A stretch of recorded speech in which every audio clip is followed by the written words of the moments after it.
Hello, my name's Stephen Carr, and I'd like to welcome you to an AutoCAD cooking class. In this class, we're going to look at creating a 3D drawing. So the first thing I'd like to do is talk about our 3D environment. One of the first things I like to do here is change us from our drafting annotation, and we're going to click on this and go into 3D modeling, 3D basic 3D modeling. I think 3D modeling is fine. When we're in 3D modeling, you'll see that the ribbon menus have changed, and the home menu gives us our modeling, our meshes, solid editing, and this is our normal drawing tools. Modifying our layers are over here. So this is pretty good. One thing I also like to do is I like to add my menu bar, so I'll just click on here to get my menu bar, and that sets up my drawing for starts. Now over here we have our navigation bar.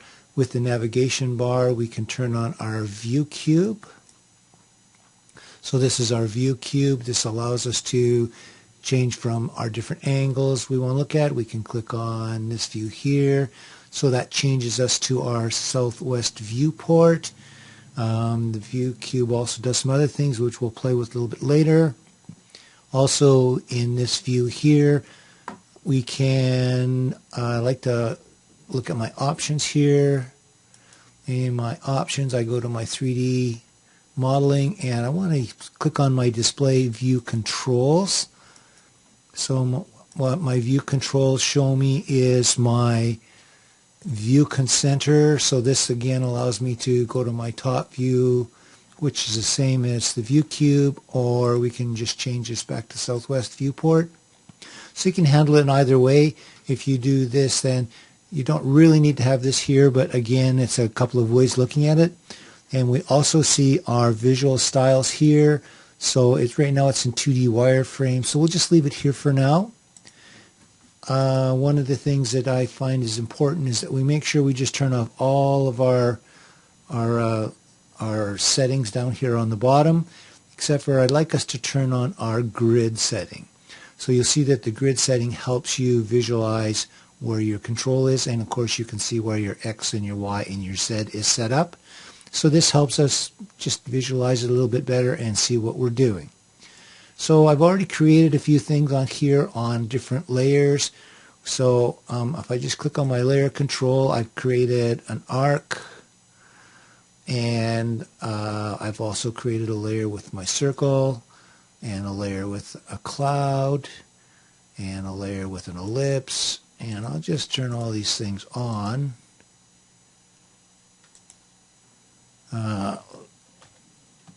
Lay on, enter, and Z, enter, E, enter, zoom, extend. So I did lay on to turn on all my layers, and you can see that we've got all these different objects.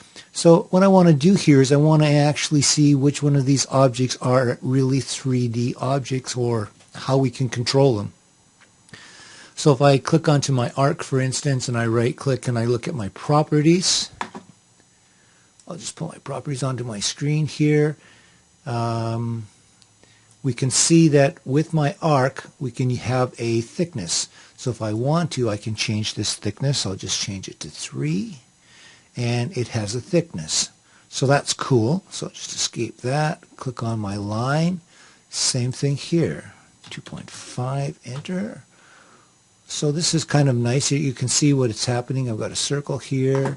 Again, I can do a thickness here. So this is actually giving me my Z thickness with my different objects. I've got an ellipse.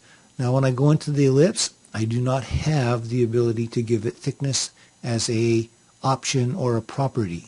So that's fine. I can look at my polygon. Again, I have a thickness, which is cool. Escape to get rid of my grips. If I click on my rectangle, same thing. I have a polyline. Now this is actually a 2D command. You can only draw it in a 2D plane, but you can give it a thickness, and you could also give it a width, which is kind of cool. Just zoom extents again, so just set this up a little better. Now, if I look at my cloud, I created a cloud. We know how to create a cloud. You just do a rectangle and go to the cloud command and set it up from there. Again, I can do this here as well. So, and if I look at my spline, no luck with my spline. Okay, so what can I do with these objects? If I want to, I'll just move my properties off to the side. So I'm just wondering what I can do here.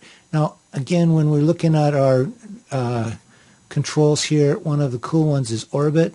So if I go into the orbit, that allows me to sort of play around with this a little bit, so I can set the view up so that I can see things a little bit better, work with them a little bit better. And when I finish that, I can hit escape. So you'll notice that in our home ribbon on the 3D modeling, we have a thing called extrude. So extrude kind of works pretty cool. It works with rectangles, it works with other things as well. So I'm going to try the extrude with the ellipse. Takes a second here to load. Click on the ellipse, enter, and I can actually give the ellipse a thickness by using the extrude command. So I'm going to try that also on the spline, and it also works. Now, the one thing that's interesting about it is that the layer I'm on is the layer that the actual object is created to. So in this case here, it was on the polygon layer, so I need to make sure that I put that onto my ellipse layer so that it's correct. And same thing happened here with my spline. But you'll notice if you look at it, we've got two layer creations. So the original ellipse is created on its original layer, but the new ellipse, the 3D ellipse, by using the extrude, gets changed to the layer that was current. So we have to be a little bit careful with that. So I'll put that back on the spline and zoom, extend, set, enter, enter, and that gives me my objects. So this is kind of cool. It's giving us some tools that we can work with. Now, another interesting thing that we have here is we can play with our visuals. Well, before we go into the visual styles, I'm just going to click on my hide command, HI enter.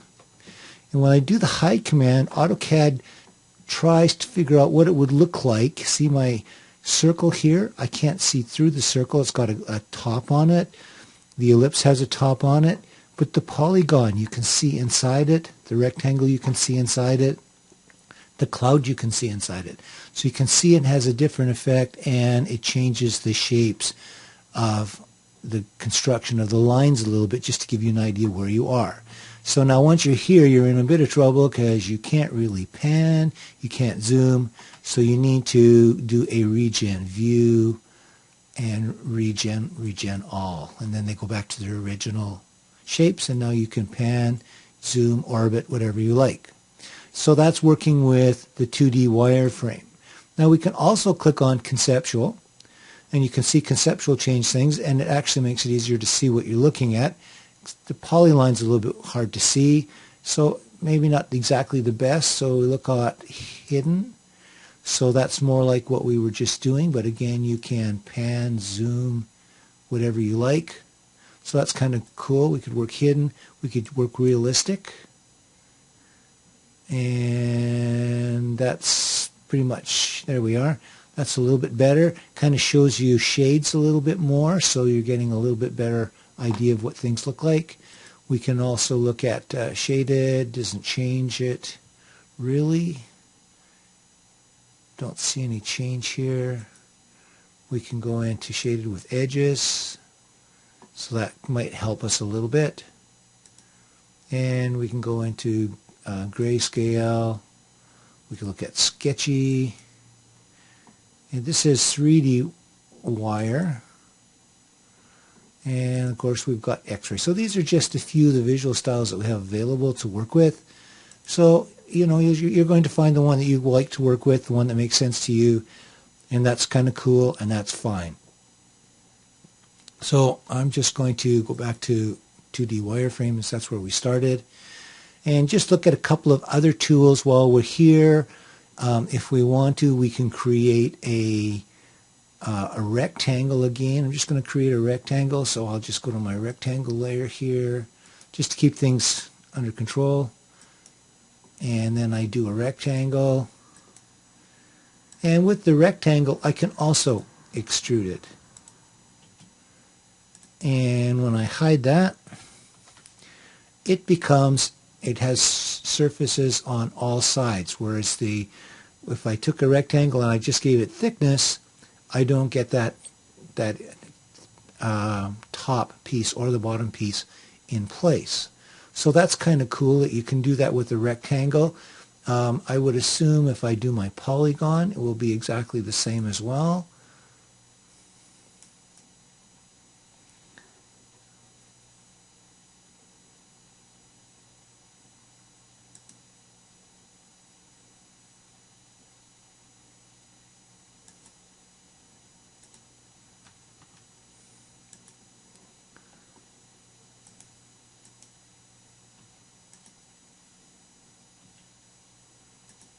And again, extrude it,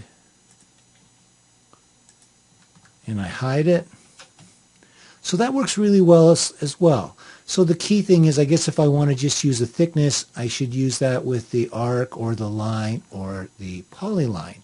But everything else, if I want to create a surface on top, I should probably do a rectangle and use extrude.